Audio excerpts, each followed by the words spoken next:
Halo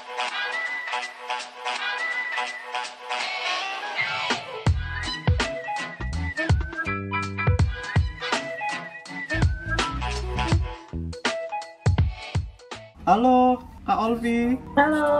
Halo Kak, aku Daniel dari podcast on Instagram. Ya, halo, aku Alfi. Oke. Dari mana Kak? Boleh kasih tahu Kakak siapa, dari universitas mana? Aku Alfi dari jurusan hukum semester 5. Oh, semester 5. Kak, Ya, aku punya banyak pertanyaan sih Kak mengenai aku sebagai orang awam yang tidak seberapa tahu tentang hukum. Boleh tanya-tanya tentang mitos-mitos ini nggak Kak? boleh, kalau aku tahu aku jawab ya. Iya, siap. Soalnya belajar juga. Oke Kak, untuk mitos yang pertama ini tentang jurusan hukum ya. Harus nggak sih Iya. Kak, jurusan hukum itu harus orang-orang yang berani ngomong? Gini ya, kalau dari aku public speaking tuh nggak cuma untuk anak hukum ya. Maksudnya gini, kita kuliah tujuannya bukan cuma untuk nyari apa ya, IPK tinggi ya, tapi itu juga sih harus, cuma yang lebih apa ya, bukan lebih utama, kayak diharuskan memiliki skill selain akademik itu public speaking. Jadi nggak cuma dari anak hukum aja, semua itu public speaking perlu, karena setelah lulus kuliah kan kita ngejalanin apa ya yang namanya ya, kehidupan yang sebenarnya, Iya. kayak yang bener-bener lu hidup kayak gini untuk seterusnya gitu. Jadi kalau kita cuma modal IPK tinggi tapi kayak kalau public speakingnya nol ya itu percuma sih, useless menurut aku kayak gitu. Oh, jadi semua bidang pun harus pandai public speaking ya. Oke, di mitos kedua, kalau mahasiswa jurusan hukum itu nggak bakal melanggar hukum. Bener nggak sih Kak? Gak bakal melanggar hukum. Gimana ya? Ya kita bisa lihat dari contoh-contoh yang nyata aja ya. Kayak aku gini, aku nggak yang apa ya, maksud aku bukan aku sebagai anak hukum jadi aku ngebelain anak hukum, enggak ya. Kayak tapi sekarang banyak banget juga orang-orang yang di jurusan hukum juga tetap melanggar hukum. Kayak contohnya aja nih, hal kecil, kadang kita kemana-mana nggak pakai helm gitu kan, terus kadang SIM nggak bawa juga, terus nerobos lalu lintas, itu kan juga termasuk apa ya, pelanggaran hukum kecil sih menurut aku. Jadi kayak yang nggak menutup kemungkinan juga, kalau dari aku sih gitu. Oh, oke. Di mitos yang ketiga, aku mau kasih tahu mitos yang ketiga. Kalau mahasiswa jurusan hukum itu mesti pengen jadi pengacara dan pengen punya bayaran yang besar. Itu bener nggak sih Kak? Benar-benar. Kalau bayaran yang besar, menurut aku itu nggak hanya untuk anak hukum ya, kayak semua juga, siapa sih yang nggak pengen punya bayaran besar ya kan? Iya. Sekarang kita realistis aja nanti. Kalau itu kan semua kalangan, dan kalangan semua jurusan, bahkan semua orang pengen punya bayaran yang gede kan. Jadi nggak untuk anak hukum aja ya. Iya. Kalau untuk yang jadi pengacara, 5% bahkan sampai 80% itu emang kebanyakan pengen banget jadi pengacara ya. Aku nggak tahu kenapa, tapi itu emang bener. Kayak aku kemarin tanya-tanya cutting yang udah konsentrasi itu juga kebanyakan ambil jurusan yang konsentrasinya bakal jadi pengacara gitu. Aku nggak tahu kenapa ya, karena aku sendiri kalau di diri aku nggak begitu tertarik soal pengacara sih. Jadi aku yang nggak ngerti itu mah. Kemarin ketika yang aku tanya ya, emang ya aku minat aja jadi pengacara gitu sih. Oh. Selebihnya aku nggak tahu. Tapi kalau selain pengacara, pekerjaan yang selain pengacara di hukum itu apa? Banyak sih.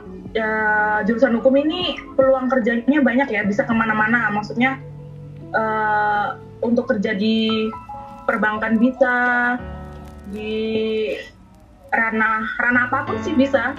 Karena ya, apa ya, matkul hukum itu nggak cuma mempelajarin kayak khusus hukum gitu, nggak. Jadi kita menggeneralisir semua matkul yang berhubungan dengan semua bidang. Kayak di hukum pun kita mempelajari tentang pajak, kita pelajari tentang bisnis juga, terus kita pelajari tentang pegadaian gitu-gitu juga. Jadi nggak melulu tentang hukum undang-undang KUHP, KUHPer itu enggak. Oh, jadi banyak yo. Jadi semua bidang itu bisa dimasuki ambil hukum ya. Nah, ya. Tapi kalau jurusan hukum gitu tuh harus ini nggak sih, kayak pandai berdebat atau kayak jago debat. Setuju nggak sih kak? Gini ya, emang emang apa ya, kan public speaking kan harus dilatih juga ya. Jadi debatnya kita tuh nggak debat yang kayak apa ya, cuma sekedar debat gitu, enggak. Jadi kita harus membawa apa yang menurut kita benar dan sesuai dengan hukum undang-undang yang berlaku gitu. Jadi nggak melulu kita ngomong ini itu enggak. Jadi kita debatnya tuh harus membawa apa yang benar gitu. Ya gitu sih. Oh, oke. Kan biasanya kan kalau di pengacara kan biasanya kalau kita lihat di TV kan pasti pengacara itu pasti harus jago bela kliennya atau apa. Jadi kan orang akhirnya termindset, wah orang hukum ini harus jago debat gitu kan. Iya sih, emang bukan kata-katanya bukan jago debat, tapi jago ngomong, membela dengan emang ya ini loh, gue ngomong ini dari ngomong yang ngebela gini-gini tapi ujungnya nol, itu nggak ada gitu sih. Oke. Nah ini mitos selanjutnya, kalau mahasiswa jurusan hukum itu harus hafal semua undang-undang, bener nggak sih kak? Bukan hafal ya lebih tepatnya, tapi paham apa yang dimaksud pasal per pasal gitu. Jadi kalau kita hafal tuh ya percuma, hafal untuk saat ini, kedepannya gimana? Karena apa ya, umur kan terus berjalan, jadi nggak menutup kemungkinan ketika semakin bertambahnya umur, ini loh, daya ingatnya pasti makin turun kan. Jadi diharuskan itu bukan untuk menghafal, tapi memahami gitu. Karena kalau paham, udah pasti hafal gitu loh. Paham gak sih maksudnya tuh? Iya, paham banget. Jadi ya yang penting itu memahami isinya sehingga akhirnya hafal kan. Iya, jadi poinnya itu dapat gitu loh. Kalau kalau hafal doang kan kadang kalau ngeblank apa ya tadi anjir gitu kan pasti. Iya. Jadi kayak ya mending gini dipahamin aja gitu.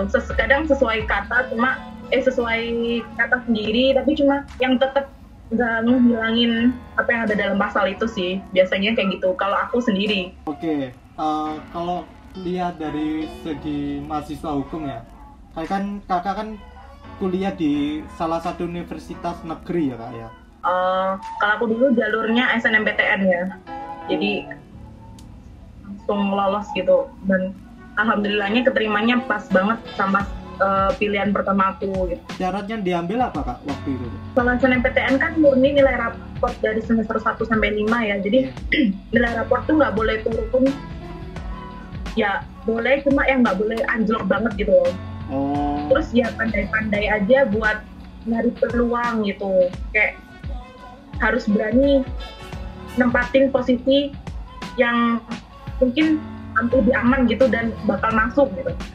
Kan soalnya saingannya kan juga banyak, dan ini aku nggak tahu ya, cuma kalau dari aku sendiri, aku pribadi dulu tuh aku nggak ada ngambil yang di Jawa Timur gitu. Aku pilihan 1-2-nya di Jawa Tengah semua, baru pilihan ketiganya aku di Jawa Timur gitu.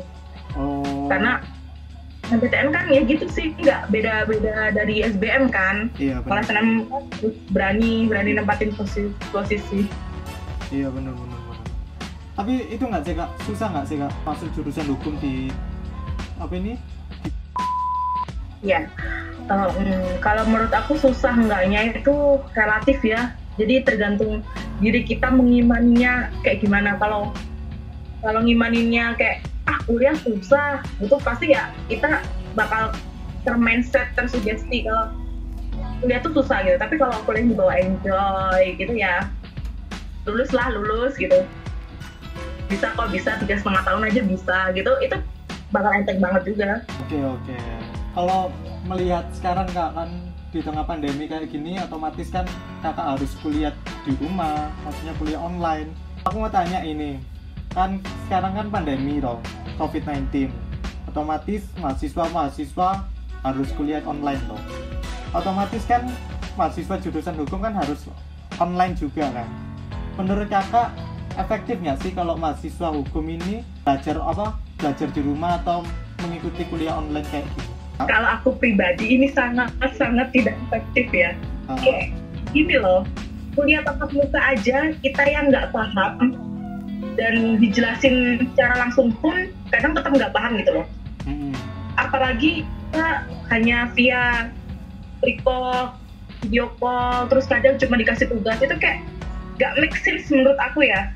Kayak gini loh, apa sih ilmunya tuh nggak bener-bener nyampe, materi pun nggak bener-bener nyampe karena kadang recall aku video call pun itu 15 menit sampai cuma 30 menit doang. Sedangkan kalau tatap muka itu tuh sampai sejam 2 jam kan. Dan ini tuh bener-bener nggak masuk. Jadi kasarnya kalau ilmunya dikasih harusnya seember, ini cuma dapat berapa sih? Nggak ada setengah doang, nggak ada 1/4 ember gitu. Jadi kalau aku sendiri bener-bener nggak setuju. Dari sisi materinya nggak nyampe secara full, terus kita juga sisi ekonomi pun kita harus beli kuota internet yang sebulan kadang bisa beli 2 kali atau bahkan 3 kali. Terus apa lagi ya? Bosen juga sih di rumah. Biasanya kita habis kelas langsung kayak yuk cabut gitu kan, kayak gitu. Nah ini kita di rumah kayak sampai lumutan gitu nggak sih? Ya benar juga sih. Ya kan? Oke. Kita negatif COVID tapi positif stupid ini mah, sumpah. Oke Kak Olive, harapannya buat Indonesia ke depan apa Kak? Harapannya ya Indonesia bisa jadi negara maju, terus juga masyarakatnya ini kayak nggak kayak lebih gini loh, paham tentang hukum yang berlaku kayak mana gitu. Jadi bisa meminimalisir pelanggaran gitu loh. Jadi biar kan Indonesia ini terkenalnya negara hukum, masa banyak masyarakatnya masih melanggar hukum gitu sih. Terus toleransi antar umat beragamanya juga aku berharap banget kayak biar 100% terrealisasikan gitu loh. Kan masih banyak juga yang belum paham akan toleransi itu sendiri. Itu sih pokoknya jadi Indonesia yang lebih baik. Amin. Gitu aja. Oke. Thank you Kak udah luangin waktunya. Semangat terus. Ya, terima kasih. Thank you semuanya.